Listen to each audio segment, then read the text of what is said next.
Space Coconut.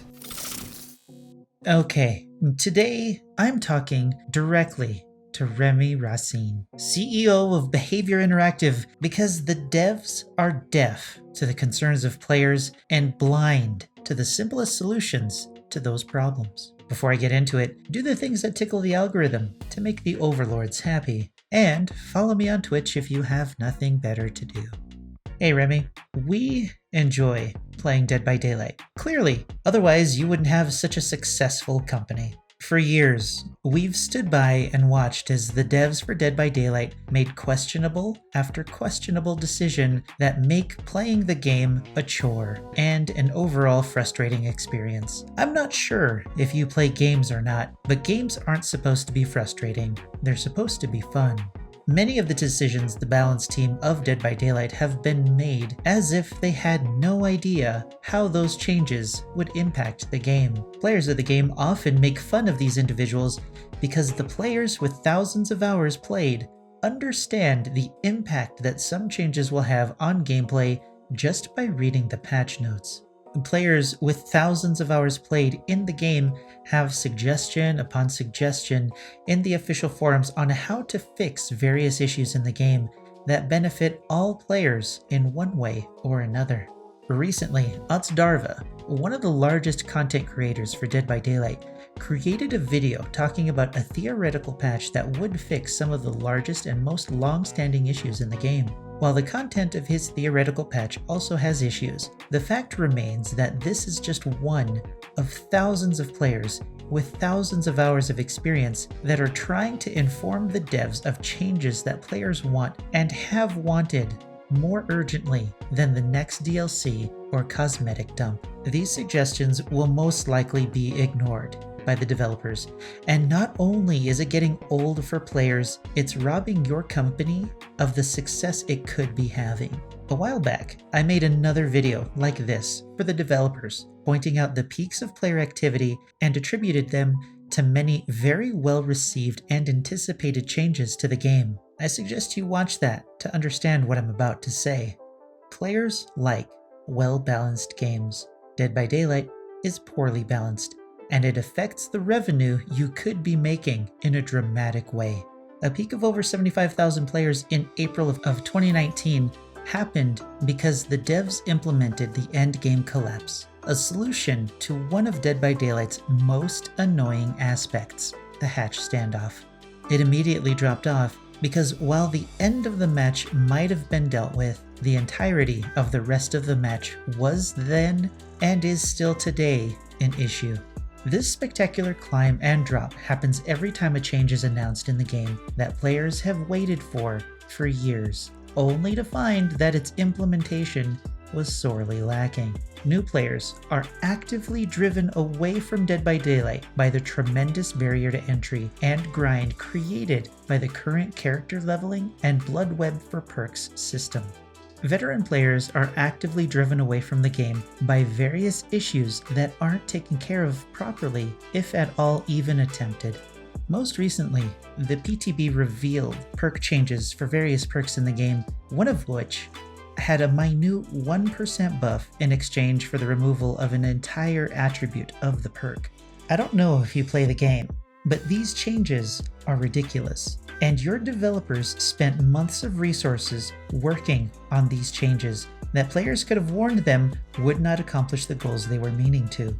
Your dev team is wasting resources on changes and projects that drive players away from your company's game.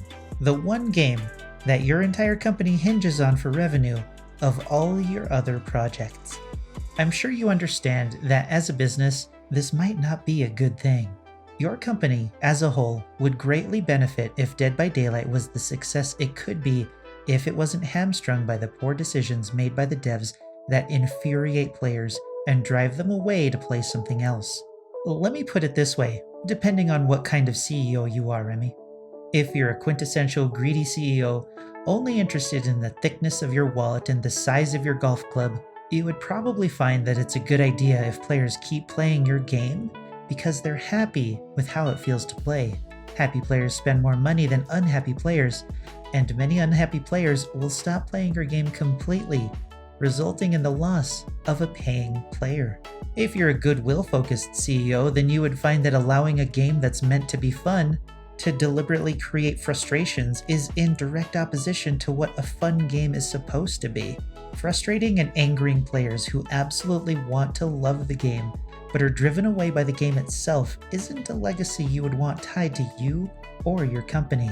Here, we can draw comparisons between Bobby Kotick from Activision and Andrew Wilson from EA, much reviled CEOs in the gaming history, compared to Adam Kaczynski and Marcin Iwinski of CD Projekt Red. Players are rooting for the success of CD Projekt Red and the ambitious Cyberpunk 2077, while wishing remarkable ill will towards the other guys, hoping the government comes down on them like a fire from heaven to burn them into the annals of gaming history as CEOs that were a stain on the gaming industry. The goodwill of the players is a valuable asset to have. As an example of this, take a look at Bethesda and what they did with player goodwill and how they lost it due to bad decisions. Behaviour Interactive is at a crossroads where you can take one of these two roads. I encourage you to allow or even encourage your own developers to seriously listen to the community, because without us, where would your company be? Players with thousands of hours can constructively provide feedback on proposed changes even before the team spends resources implementing those changes just to have them removed later. Remember the Nightmare on Elm Street DLC? How many resources were spent creating the Nightmare DLC? How many resources were spent reworking it from the ground up after the community found its original iteration lacking? How much money could you have saved if the developers worked with the players to create the character in the first place and created a character that didn't need to be completely reworked? This same scenario has played out for years. I could provide multiple examples, but I'm not confident that you would know what I was talking about, since I imagine you don't play anything other than golf. How much more revenue could be made if new players weren't driven away from your game due to the grind? You attempted to replicate the success of Dead by Daylight by creating Death Garden. How'd that turn out for you? There are many issues that need to be taken care of if you want Dead by Daylight to perform at the level that it could. Right now, the game has no competition, and the devs are complacent with their success. Are you? If you don't take action to drive balance improvements to the game, another company will. But hey, even if something comes along that takes a piece of the genre, I'm sure you have other games and projects that do just as well as Dead by Daylight, so the player loss won't have any impact on the performance of the company now, will it? Yes, I know the CEO of Behaviour probably isn't going to watch this video, but hey, I don't see any of you trying everything you can to change the game for the better. Like the video if you like the video, and dislike the video if you kick puppies. Until next time, I'll see you in the fog.